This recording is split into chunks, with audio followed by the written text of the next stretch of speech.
Bonjour, je vous souhaite la bienvenue sur la page de ce que Christ a fait. La pensée d'aujourd'hui a été écrite par Valérie Nabi et elle s'intitule « Prépare-toi avant ». Cette semaine, j'ai vécu une situation embarrassante mais riche en leçons qui m'a fait beaucoup réfléchir. Il y a 2 jours en fait, j'avais convenu avec une personne de venir récupérer quelque chose chez nous à la maison. Bien que je savais plusieurs jours à l'avance que je devais remettre cette chose à la personne en question, j'étais occupée durant la semaine et pour être honnête, j'avais d'autres priorités. Vous savez, la personne est venue le soir du rendez-vous comme convenu et quand j'ai voulu lui remettre la chose en question, il manquait une pièce importante que je n'avais pas cherchée auparavant. J'ai cherché pendant longtemps mais sans succès. J'étais mal d'avoir fait déplacer la personne, donc je l'ai fait attendre encore plus longtemps pour essayer de retrouver ce qui manquait. Résultat, je n'ai rien trouvé et j'ai dû lui dire de rentrer chez elle et lorsque je retrouverai ce qui manque le lendemain, je l'emmènerai chez elle à la maison. Ma femme me dit ce qu'elle me dit assez souvent. J'aurais dû me préparer, m'organiser auparavant. Pensez-vous que j'ai répondu « Oui, c'est vrai chérie, j'ai eu tort ». Je laisse les hommes répondre. Non, j'ai plutôt essayé de me justifier un peu. Mais hier, alors que je priais, le Seigneur a commencé à me rappeler ces paroles, l'importance de se préparer avant.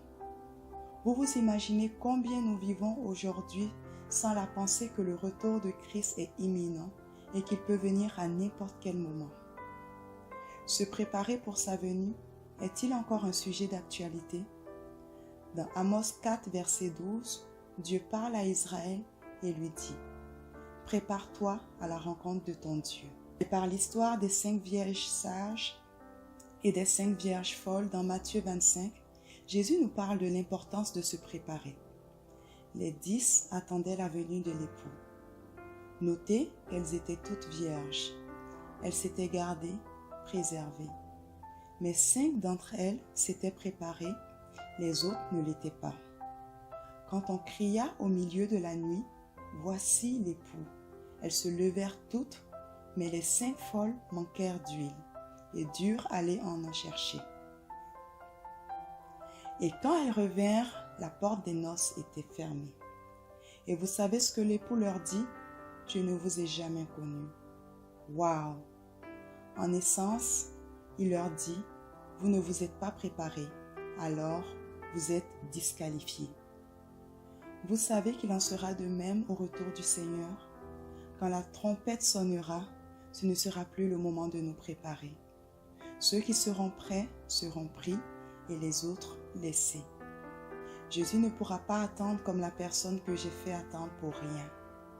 Aujourd'hui, c'est le moment de la grâce et c'est maintenant que nous devons nous préparer afin que nous soyons tous pris au nom de Jésus. Refusons ces choses qui nous empêchent de nous préparer, comme ça a été mon cas avec cette personne. Le fait d'accorder peu d'importance à la rencontre est l'ennemi majeur du monde moderne, le temps.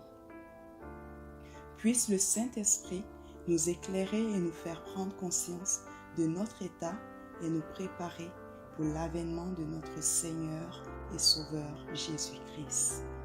Que Dieu vous bénisse. Si vous venez sur notre chaîne pour la première fois, je vous invite à vous abonner et vous recevrez chaque semaine des messages inspirants qui viendront vous accompagner dans votre marche avec Dieu. N'hésitez pas également à partager cette vidéo ou à aller nous visiter au www.cequechristafait.com. Pour toutes vos interrogations concernant la foi, pour vos témoignages de ce que Jésus a fait dans votre vie, nous vous donnons rendez-vous sur notre site web. Dans l'onglet témoignages, pour donner votre témoignage, dans l'onglet tour de prière pour vos sujets de prière et vos questions.